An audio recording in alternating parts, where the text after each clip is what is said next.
The road stretched endlessly beneath the moonlight, a ribbon of cracked asphalt cutting through the Nevada desert.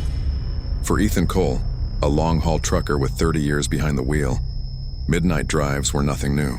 But that night, his final run before retirement, something felt different. The air was too still, the radio too quiet. Then through the static, a woman's whisper broke through. "Don't stop for her, no matter what you see." Ethan froze, his hand hovering over the dial. He told himself it was just interference, until his headlights caught a lone figure standing in the middle of the road, dressed in white, motionless, staring straight at him. Instinct screamed to brake, but curiosity held his foot firm. And as the clock struck 12:01 a.m., Ethan realized this wasn't just another road. It was the beginning of a haunting that would follow him forever. The road stretched endlessly beneath the pale Nevada moon, a thin, cracked line slicing through an ocean of desert black. On both sides, nothing but sand, dry brush, and the quiet hum of wind moving across the emptiness. The world felt hollow, as if time itself had stopped breathing. Inside the rumbling cab of his 18-wheeler, Ethan Cole adjusted his cap and leaned forward, squinting at the faint glow of the dashboard clock, 11:57 p.m. Just a few more hours until sunrise. Just one last delivery before retirement. 30 years of long nights, lonely highways, and cheap coffee had carved deep lines into Ethan's face. He'd seen everything the road had to offer. Storms that came out of nowhere, ghost towns with names long forgotten, and the way desert silence could make even your heartbeat sound too loud. But tonight felt different. The stillness wasn't peaceful, it was expectant. The CB radio beside him crackled faintly. He reached for the dial, adjusting it out of habit.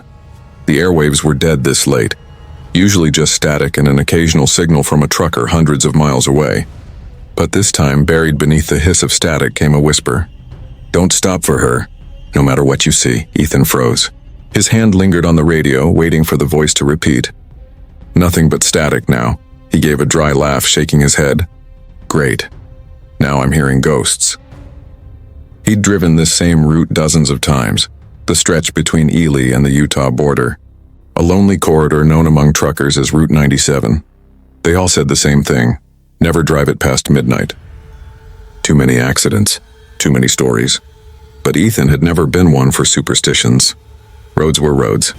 Night was night, still the air felt heavy. Even the engine seemed to hum lower, slower. The desert outside was drenched in moonlight.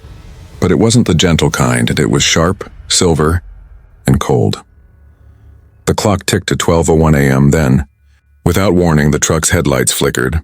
Once, twice, and for a split second, the entire highway ahead plunged into darkness. Ethan's breath caught in his throat. When the lights came back on, he slammed his foot on the brake. There was someone standing in the middle of the road. A woman, barefoot, dressed in white. Her skin was pale under the moon, her hair wild, tangled by the desert wind. She didn't move as the truck skidded to a stop, tires screeching and smoke rising from the asphalt. Ethan's heart pounded. He blinked hard, certain his eyes were playing tricks on him. But she was still there, motionless, silent, her head tilted ever so slightly as if she were studying him. He fumbled for the horn and hit it. The blaring sound echoed across the empty desert, but she didn't flinch. Didn't move an inch. "Hey," Ethan yelled, leaning out the window. "You okay out there?" No answer. Only the low hiss of wind sweeping across the sand. A shiver crawled down his spine. He rubbed his eyes, trying to shake the exhaustion. When he looked again, she was gone. The road ahead was empty. Ethan's pulse thundered in his ears. He turned on his high beams, scanning the dark. Nothing but dust swirling in the light. No footprints. No sign of anyone. He sat there for a long moment, breathing heavily, the ticking of the dashboard clock the only sound. Finally, he muttered, "You're just tired, old man, seeing things." But somewhere deep down, he knew it wasn't just fatigue. The road felt alive, watching, listening. He shifted gears, the truck groaning back into motion. The desert swallowed the sound of his tires as he drove on, trying to convince himself that what he saw wasn't real. And yet, the whisper from the radio echoed in his mind like a warning from something unseen. "Don't stop for her, no matter what you see." Ethan kept his eyes on the road, but from the corner of his vision, just at the edge of the headlight beam. He could have sworn he saw a shadow keeping pace, walking alongside the truck in the darkness. The hum of the engine filled the silence. Ethan's knuckles were white around the steering wheel as the miles rolled by, but his thoughts stayed on what he'd seen, or thought he'd seen. A woman standing in the middle of the road, the way she just disappeared. He turned on the radio again, hoping for some old country music or chatter from another driver, anything to cut through the unease. But all that came through was static, low, crackling, almost breathing. The digital clock on the dash blinked 12:17 a.m. The desert outside was pitch black now, the fog thicker. Even the stars seemed dimmer, as though the sky itself didn't want to look down at this road. Then he saw her again. At first, she appeared as a faint blur in the distance, illuminated only by the weak wash of his headlights. A white shape on the shoulder of the highway. As he drew closer, she came into focus. The same woman barefoot, her white dress torn at the edges, standing completely still, one hand raised weakly as if asking for help. Ethan's heart pounded in his chest. "No, no, no," he muttered under his breath, "you're not real." But then her lips moved. He couldn't hear her through the glass, but he saw the shape of her words. "Please, stop." He hesitated. His gut screamed to keep driving, but something in her face, the raw fear, the human desperation, made him ease his foot off the gas. He rolled down the window. "Hey, you okay?" he shouted. Her voice came out soft, trembling. "My car broke down. I've been out here for hours. Can you take me to the next gas station?" Ethan glanced at the empty highway behind her. No car, no lights, just endless darkness. Still, he couldn't leave her there. His conscience wouldn't allow it. "All right," he said finally, "hop in. But you picked a hell of a night to walk this road." She opened the door and climbed in. The faint scent of lavender and rain drifted into the cab, a smell that didn't belong to the desert. Her hands were cold, her movements careful. She looked young, mid-20s maybe, but her eyes carried a sadness far older than that. For a few miles, neither of them spoke. The hum of the tires and the steady rattle of the truck were the only sounds between them. Ethan finally broke the silence. "So where's your car?" "Just back a few miles," she whispered. "I was driving with my fiancé. He's a truck driver, too. He was supposed to meet me, but—" Her voice trailed off. Ethan nodded slowly. "Tough life on the road, I get it. My wife left me years ago, said I loved the highways more than her." He gave a short, awkward laugh. The woman didn't smile. She kept staring straight ahead. "Sometimes love gets lost out here," she murmured. "Sometimes it never finds its way home." Ethan glanced at her reflection in the rearview mirror and froze. The seat beside him was empty. He turned his head sharply. She was gone. The faint scent of lavender still lingered, but the passenger seat was bare. His chest tightened. No, no, no, no. He looked back at the road, his pulse racing. Then, just beside his ear, he heard her whisper close enough to feel her breath. "You shouldn't have stopped." Ethan jolted, nearly swerving off the road. He looked around the cabin, every nerve in his body on fire. The voice was gone. The air inside the truck was suddenly colder. He slowed to a crawl, eyes darting between the empty seat and the mirror. Nothing. No one. The digital clock on the dash flicked from 12:29 a.m. to 12:30. He took a shaky breath and whispered to himself, "You're just tired, Ethan, just tired." But deep down, something told him the road wasn't empty anymore. Someone or something was riding with him. The highway stretched endlessly ahead, an unbroken line of black cutting through the desert. Ethan's fingers trembled on the steering wheel. His mind kept replaying what had just happened. The girl in white, the whisper in his ear, the way she vanished without a sound. He turned off the radio, but faint static still hummed from the speakers, soft and steady, almost like breathing. The air inside the truck felt heavy, pressing against his chest. He checked the rearview mirror, nothing but a trail of fog swallowing his tire marks. The clock blinked 12:46 a.m. "Just keep driving," he muttered to himself. "Get to the next town, get coffee, clear your head." But when he looked out again, something was different. The darkness ahead seemed to ripple, like heat rising from asphalt. And then lights, faint, distant at first, then brighter. A town sitting quietly in the middle of nowhere. Ethan frowned. There shouldn't have been anything for at least 50 miles. He slowed as the truck approached a battered wooden sign by the roadside. Welcome to Coldwater. He'd never heard of it. He'd driven this route dozens of times, and there had never been a Coldwater. But the neon glow ahead, an old diner sign, a flickering motel vacancy light, a lone gas station felt real enough. The fuel gauge was low, so he pulled in. The gas station was straight out of another century, peeling white paint, rusted pumps, and a single overhead bulb buzzing with flies. The desert wind whistled through broken signs and dry weeds. Ethan stepped out, rubbing his arms against the cold. The night air smelled faintly of oil and dust. "Hello?" he called out. A door creaked open. From inside the small station, a man stepped out, a tall, thin attendant in an old brown jacket and a trucker's cap. His face was lined but calm, his eyes shadowed. "Quiet night," the man said, wiping his hands on a rag. "Yeah," Ethan replied, forcing a smile. "You could say that." "Hey, I saw someone out there, woman in a white dress. Said her car broke down. You know anything about that?" The man's hands froze mid-wipe. His gaze shifted, slow and wary. "You picked her up?" Ethan nodded slowly. "Yeah, she asked for a ride. Then she just—" He hesitated, feeling ridiculous. Disappeared. The attendant stared for a moment, then sighed. "You're not the first driver to say that," Ethan frowned. "What's that supposed to mean?" The man stepped closer, lowering his voice. "She died out there, about 20 years ago. Rainstorm hit without warning. She was on her way to warn her fiancé, a truck driver, about the flooded road. But she never made it. He didn't either. People say they still meet each other out here on nights like this." Ethan's skin prickled. "That's just a story," he muttered. The man's expression didn't change. Maybe. But stories have a way of remembering what people forget. For a long moment, neither spoke. The world felt too still. Even the sound of the buzzing bulb seemed to fade away. Then Ethan noticed something, behind the man, through the dusty glass of the gas station window. The people inside weren't moving. There were two others, one sitting at the counter, another reading a newspaper, but they were frozen, utterly still. Like mannequins caught in mid-motion, Ethan blinked hard, his stomach twisting. "What the hell?" He looked back at the attendant, but he too was frozen now. His eyes glassy, his mouth half open as if caught between words. The sound of the wind stopped. The night was silent.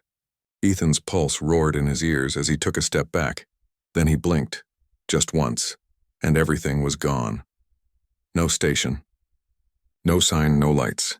Just the empty desert road stretching endlessly beneath a starless sky. His truck sat idling in the middle of nowhere, headlights cutting through the fog, illuminating nothing but dust and darkness. Ethan climbed back into the cab, breathing hard. His reflection in the windshield looked older somehow. Hollow-eyed, drained, he whispered to himself, "Coldwater doesn't exist. It never did."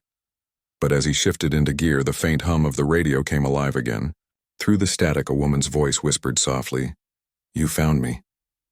The road ahead felt endless now, a tunnel of fog swallowing the desert whole. Ethan gripped the wheel tight, knuckles pale against the black leather. His heart wouldn't slow down.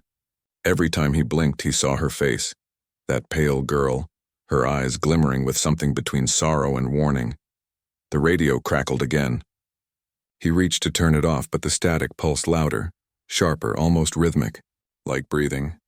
Then, buried beneath the white noise, came a faint melody, a slow, haunting lullaby. Ethan froze. He knew that song.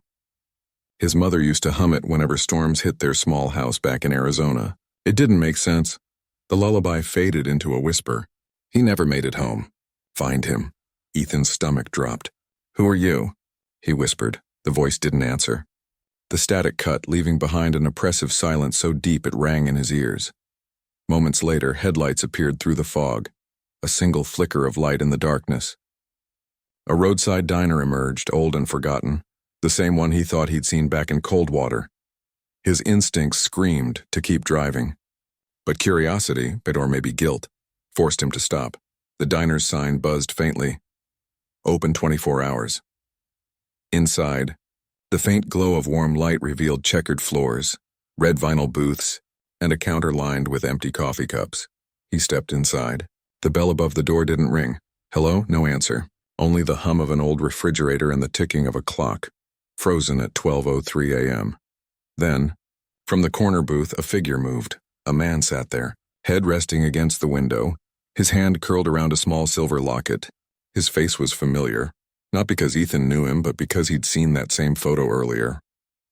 In the girl's wallet, it was her fiancé. Ethan's mouth went dry. "No way." The man's lips twitched, whispering something. Ethan leaned closer. "She tried to save me." Ethan staggered back, heart pounding. "You're not real."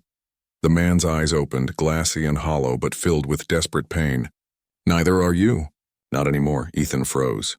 His reflection in the diner's window stared back at him, pale, translucent, and flickering. "Like static." "No," he whispered. "No, that's not—" But flashes flooded his mind. The rain, the bend in the road, the blinding headlights. He saw himself swerving, the truck spinning, glass shattering. A final impact. Then nothing. He wasn't driving anymore. He never had been. The diner lights dimmed. The air turned cold. The ghostly couple stood before him now. The woman in white. The man with the locket. Their faces were calm, peaceful. "You were trying to help," she said softly. "You stopped when no one else did." Ethan shook his head, trembling. "I just wanted to make sure you were okay." The man nodded. "And you paid the same price we did." The road remembers kindness, and it never lets go. Ethan's eyes burned with tears. He wanted to argue, to deny it, but deep inside he knew it was true. The crash, the silence, the endless night. It all made sense now. He was a ghost caught between worlds. Like them. The woman reached out, her fingers brushing his arm, warm and light as breath. "You can rest now, Ethan. You don't have to keep driving." He looked down at his hands, fading, dissolving like mist. "Will they ever find me?" He whispered. "They already did," she replied gently. "You've been gone since midnight." The diner faded, replaced once more by the lonely desert road.